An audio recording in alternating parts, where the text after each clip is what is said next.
ஆஸ்திரேலியாவின் புதிய பிரதமராக தேர்ந்தெடுக்கப்பட்டுள்ள டோனி எபாட் பிற நாடுகளுக்கு உதவுவதை குறைக்க திட்டமிட்டுள்ளதாக தகவல்கள் வெளியாகியுள்ளன.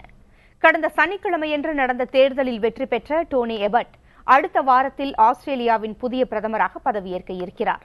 பதவியேற்றதும் ஆஸ்திரேலியாவின் பொருளாதார கொள்கையில் பல மாற்றங்களை கொண்டுவர திட்டமிட்டுள்ளதாக தகவல்கள் வெளியாகியுள்ளன. அந்த வகையில் வெளிநாடுகளுக்கு வழங்கப்படும் நிதி உதவிகளில் 450 கோடி ஆஸ்திரேலிய டாலர்கள் அளவிற்கு குறைக்க உள்ளதாகவும் கூறப்படுகிறது. ஆஸ்திரேலிய பிரதமராக இந்தோனேஷியாவிற்கு தனது முதல் வெளிநாட்டு பயணத்தை மேற்கொள்ள உள்ள டோனி எபாட் அடைக்கலம் கேட்டு படகுகளில் வரும் அகதிகள் பிரச்சினை குறித்து அந்நாட்டுடன் பேச்சு நடத்த உள்ளதாகவும் செய்திகள் வெளியாகியுள்ளன. மேலும் பப்புவா நியூகினியாவிற்கு அவர் செல்ல உள்ளார். ஆஸ்திரேலியாவில் அடைக்கலம் கேட்டு படகுகளில் வருபவர்களில் தகுதியானவர்களுக்கு மட்டுமே தற்காலிக விசா வழங்கப்படும் என்று ஏற்கனவே டோனி தெரிவித்துள்ளார். இது கடல் வழியான மனித கடத்தலை தடுக்க வழிவகுக்கும் என்றும் அவர் தெரிவித்துள்ளார்.